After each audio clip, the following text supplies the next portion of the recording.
Word spreading about this new D&D stream called Dark Dominion. You can't be watching this stream. What they're doing should not be allowed. Don't watch it. Tell all of your friends not to watch this stream.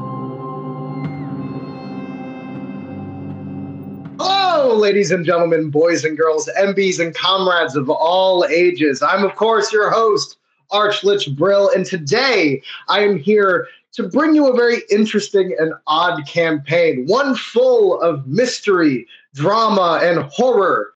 We are about to be journeying into Ravenloft. Ravenloft is normally a horror setting, one of terrible, terrible bad guys and no good things. They are looking for a terrible killer that's been running amok in the grand city of Waterdeep. This serial killer, known as the Masked Mage, has been going through noble families, taking out very important leaders of the community, and has been known to be stealing magic items. You are in a basically the best way to put it is a poorly made, ramshackle safe house disguised as a comical bush. Okay, it is a yeah. I am looking through a window. So the cartoon style bush where the main characters are in a hedge and the hedge is moving. Would you say? Do we pick it up like in Pirates of the Caribbean when they're underneath the boat? And we just Alden waiting with everyone. Alden is probably sitting in kind of like an alcove. He's not like pointed at looking at whatever is happening, whatever we're staking out. He's just got his ears pricked up and he's mending a piece of cloth and slowly trying to put that together to take his mind off of everything that's going on around him. Please roll a perception check for me, bud. Yeah, you. First roll. Get it to me. Right. I need it right now. Yes, let's pick it up, everybody, at the same time, all right? On 3. 1, 2, 3. Lift with your legs, not your back. All right, I'm gonna very, very everybody, young lady. I'm gonna need some strength rolls, maybe some athletics. Let's go. What's basically transpired here is that we have a lot of you have picked up the safe house as best you can. It's very, being that it's disguised as a bush, it is very just kind of hard to get a grasp on, but you are able to do so. However, I will say, Snow, unfortunately, while you are kind of helping dictate who should grab what on said bush, complete strangers, mind you, in this bush project, as you are dictating where people should go on what branches to lift, you unfortunately have slipped and fallen. I think when Alden gets that whiff that there's something happening, he would sort of like shuffle his tools away very quickly and like kind of like crouch up on the hill and look back at everyone and just kind of like motion to be quiet. Alden turns to everyone and says, I don't know for sure, but I have a feeling that something has moved inside. I haven't seen anything come or go. But I have a feeling that there's something happening inside of the house. Okay, go check it out if you want. I will go second, but I will not go first. I am absolutely positive. Yeah. What did it sound like? I could just sort of like movement, or maybe like whispers. It's hard to describe. It's sort of like the sound of like leaves moving. We are hiding in a bush. This is true. Are we, or are we in a safe house? I think I missed that. So I'm sorry. I think I'm confused. I really need to flesh out this bush, everybody. This is Please say that again. Flesh out the bush. Flesh that bush out, pal. I mean, tell us about the bush. Details about the bush. Yeah. Alden, I'm going to need you to please roll a d20 for me. Just a straight it's all D20. on you. Bye, guys. We're all gonna die. This was a great campaign. Sorry it ended so fast. It's been great, guys. It's been really great to meet you. Thank you for tuning in to our only session. Guidance. I got a 3. You got a 3. Okay. A lucky 3. Alden, you got a 3, you said? Yep. Hot luck 3. So that sounds like an odd number. So in that case, what's going to happen is we're going to have the party who's like, let's get back to the front. The back party runs up front, one side of the barn, and the front party runs to the back on the other side of the barn. Yeah, we just did pass each other. I'm gonna look around very confused and be like, I'm sorry, I very much expected everyone to be here. Is my invisibility still up? Something Yes. It's up for an hour. Alden thinks he's like this forever now. Alden thinks no, not that. He's just waiting for the other shoe to drop. And Alden, not to get too meta, but in Alden's mind, he would go in like straight up through the window and do more surveillance, but he doesn't want to be caught with his pants down. Not that his pants are down, but he doesn't want to be. How would we know? How would we know? No one will ever know. Actually, he goes through the entire campaign with no pants. Oh, Alden, you are invisibly walking up a wall. You are invisibly walking up a wall to peer in and see a very interesting scene that is actually happening within the barn. You are looking about to see the middle of the room, essentially the middle of the barn. There is what looks to be strewn about hay, and towards off to one side, kind of, if you were to enter off to the right, you see what looks to be a mound of hay with a couple of books surrounding it. Clearly a place for someone to kind of just hit the hay and sleep off whatever day they've had. Alden explains basically as quickly as he can the ritual circle that's Listen there. intently. I think there's some sort of setup in there, and there's some kind of wizard. I really couldn't get a read on what he looks like. I couldn't see his face. I could see him move, but there's some kind of ritual there. According to the books that I saw back in the monastery, I think it's something meant to transport people. And there's a clock. There's a very large clock, but it's counting backwards. He's going to just kind of like touch everyone on the shoulder and just say, I'm going to try to go back in. Try to find the others. And he's shout when you need help. Try and go back up to a window and try and get in there. While Alden is starting to make his way inside the actual barn, Thorben and Snow, you both kind of go, let's try this one more time. But now that we have tracks, I won't have you roll investigation on these tracks because it's a circle, and you are able to make it to the... you make it. You make it to the front of the barn with the rest of the party. Alden, you enter said barn. Now that all of you are together. When he gets through whatever opening he goes through, he's going to remove one of his gloves and put it in his pocket. We should just complete our Scooby-Doo shenanigans and all make a stack of heads poking around the corner. Yes. Yes. I was gonna say that, and then if we have to do some sort of retreat, we gotta jump up, run in the air, and then poof out. The barn, Alden, I'm going to need you to actually please roll a Constitution saving throw for me. That's so cool. Yeah. I love that. 15. You're just picking on Alden so much. I really am. And you know what's funny? This Scooby-Doo shit, it's going to stop in about 5 minutes. Things don't feel right. The entire room has a dark, foreboding energy. And it's at this point when you try to make your way to look over towards the strange wizard that was once here. And when I say once, I do mean once. Because now that you're actually looking at him, you can somewhat look through him. And he does not react to you. He is completely, as far as you can tell, illusionary. He is something there that is completely and totally, clearly to trick people to think that he's here. I want to throw a dart at him. You go for it. Okay. While he's throwing a dart, can I ask you, is Alden the only one who experienced this? Alden is the only one who has entered the room to experience this. All of you have peered in. I'm going to use some key points to try and make it hit. Focusing as the dart flies from your hand, you're able to curve it, and it goes directly through the wizard's head. And you dead on, kind of right here, just phases right through him, and kind of comedically, the illusion pops without, as the wizard is no more at all. Hythrall, yes. Look it out of there as soon as he sees that. As soon as it pops, because he has he's done everything he can to make sure that it would hit, And when he sees that and doesn't know what it is, he's just going to try and bamf out of there. So as he comes barreling out of the barn, you see the doors fling open and nothing comes out, but you hear Alden is phasing in and out of visibility as he comes rolling out of the doors, because he's trying to get as far away from this thing as possible. And suddenly he comes into full visibility and he stands up and he runs to the rest of the party and he says, "Everyone, get together as quickly as you can.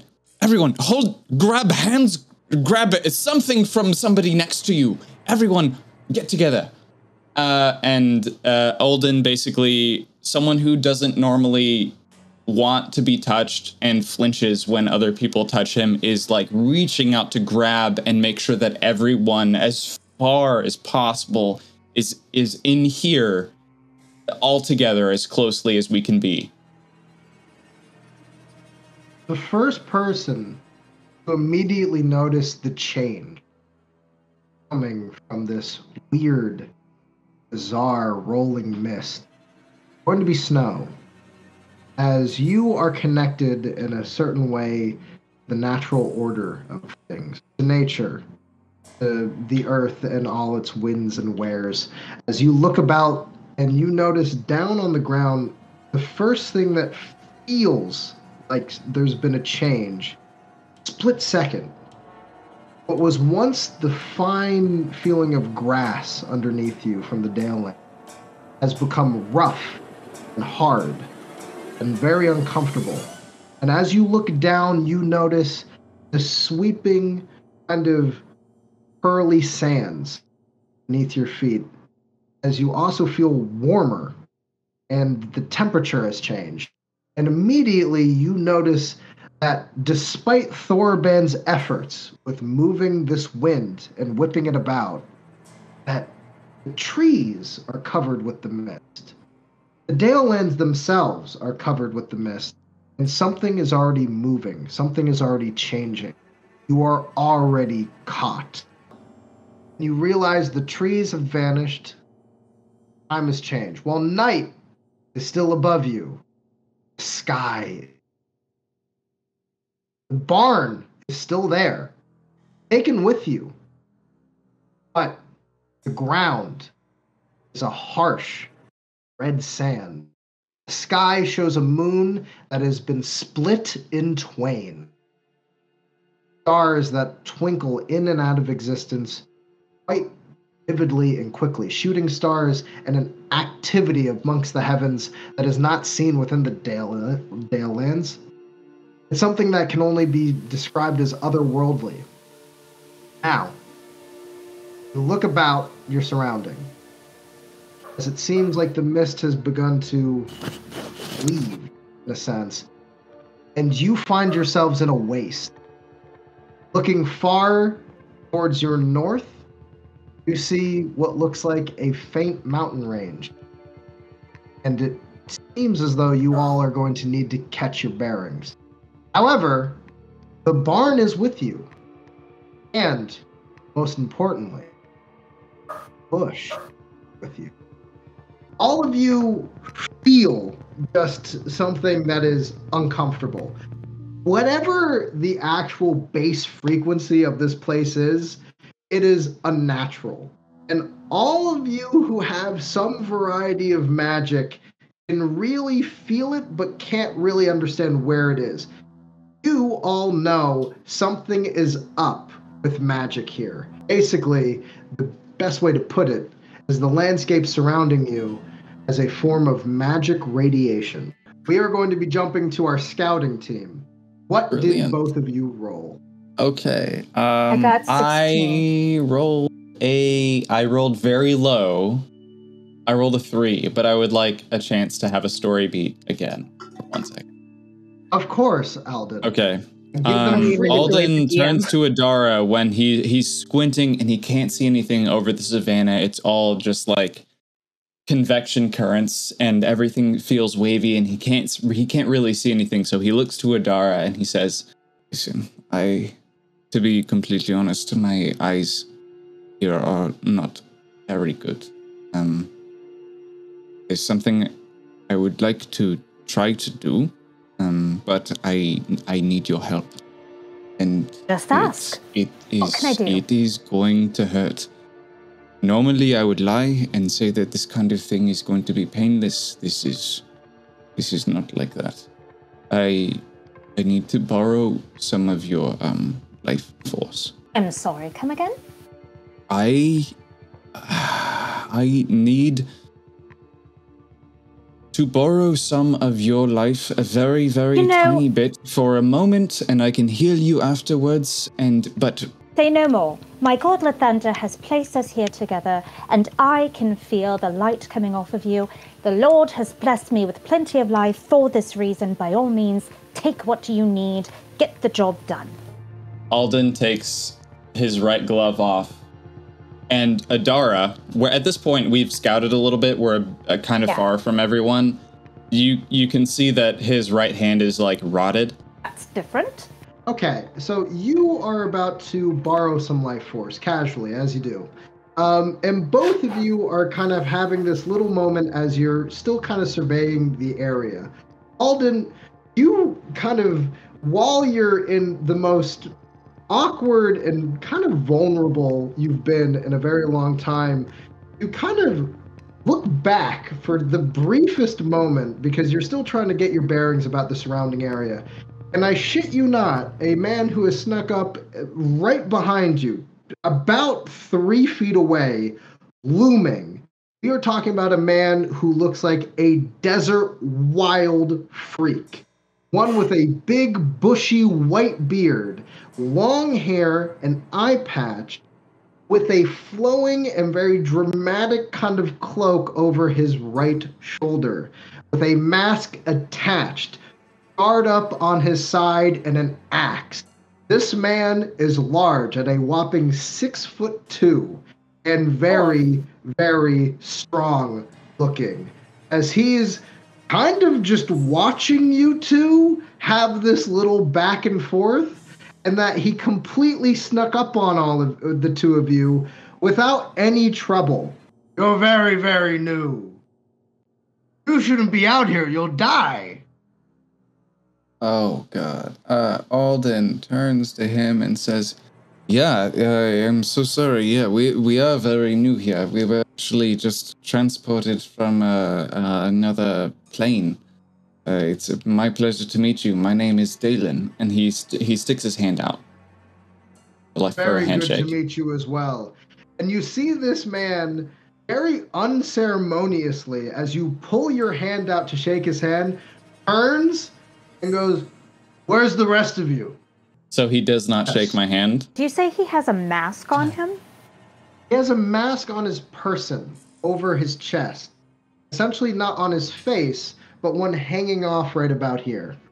It is a white mask, which a very plain expression kind of adorns it. It's not, it also has a little teardrop, so it's a little bit trash.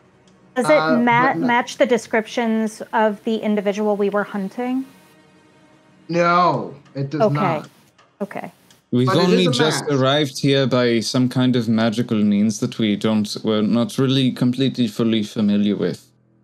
So the rest of our party is actually I relatively put my hand in far front away. of you. We've ventured apart from them to make sure that we had bearings. Alden, stop talking, love.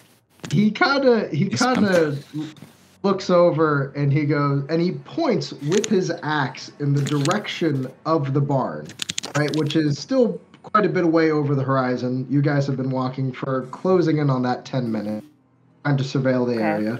He points out with his axe and he goes, "You can feel the person, someone is casting a spell in that direction. It will go badly." Alden, can you run back and tell them? Yeah, easily enough. Are you going to be okay here by I'll find yourself my way for back. a moment? I'll find my way back. Yeah, Alden arrives and he's running Alden's movement speed is 45 feet. So when he's like double dashing, he arrives like and all of the sand and everything behind him just goes. and blows past him for a second. And he goes, everyone, I think Adora might be in trouble. I think she may need help. We found someone from this world. I don't think we're in... I really want to say I don't feel like we're in Kansas anymore. But that's not what he says. Party now collected. The old man kind of makes his approach up to you, the barn, the bush, the barn. And he kind of, as he approaches, kind of is using the axe a little bit to help stabilize himself. Ah, good. I'm happy to hear that the ritual has stopped. Fantastic. Is this the danger we were talking about, Alden? Oh, Ben, are you all right? Oh, you don't look like a raccoon, and you don't look like maggots, and you haven't exploded. Snow had run up to Adara and is like, yeah, that's right. I just happen to look like shit. This is my default setting. What are you referring to?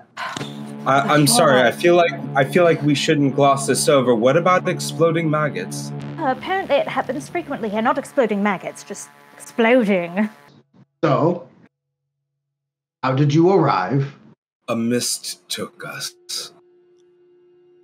I shudder. That is There all was we know. also a clock filled with body parts. I don't know if that was part of it, but it was still disturbing.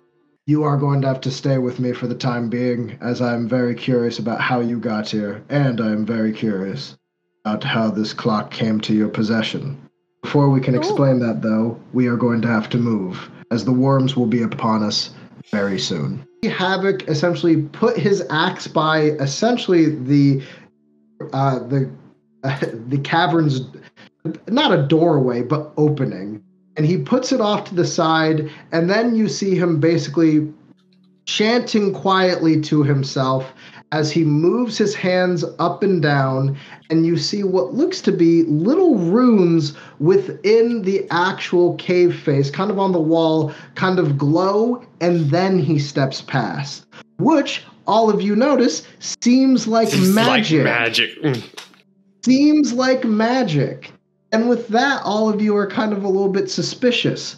But Havoc... with that we're suspicious. Okay. Havoc kind of, as soon as that glowing is done, all of you notice Havoc kind of yell into the cavern and goes, I finally brought guest, as he kind of makes his way in. From inside the cave, there is wonderful, fantastic. I am so happy to hear about that. Fantastic, wonderful. And there seems to be something really buzzing about a person inside, and Havoc looks exhausted. And eventually, following Havoc's footsteps, reach a faint lantern light that kind of occupies part of a room. Entering in, you see what looks to be a very makeshift bed, as well as a bookcase. And it seems like a lot of kind of busy work going on towards the back of the cave. It's a little home. There is also towards the back of the cave a table, and somebody currently working on setting said table. Havoc, as you all begin to enter, tries to treat you as a bit of a guest, as he tries to very uncomfortably kind of walk around offering refreshments, or as you guys could clearly put it, a mug with some weird reddish liquid in there, and when you smell it is clearly the blood of something, as he kind of hands it to the rest of you, and I don't think any of you take it. Snow absolutely does not take it. Right. He doesn't, when you don't take it, by the way, he just kind of turns to the next person in a very you can tell hosting is not in his vocabulary. However, as all of you kind of enter into the room, Havoc kind of leans his hand forward and points, and he goes, now this is the one that I'm duty bound. And he kind of rolls his eyes as he presents this person who emerges out of the shadows, a very well-to-do gentleman, of a wizardy kind of looking robe and a book in their hand. with a lovely widow's peak and noticeably a very strange mark upon his neck. 3 interesting dots seem to work as some form of birthmark, and a very faint but clearly cold skin condition, as they almost look purplish from the actual whatever it is they must suffer from. You're not sure where they hail from. They step forward and immediately put out a hand to greet all of you with a smiley, toothy grin showing very, very distinct and very strange long canine. Hello, hi. My name is Professor Strahd von Zarevich. I've been here with Havoc for quite a bit, and we would love to have you for dinner.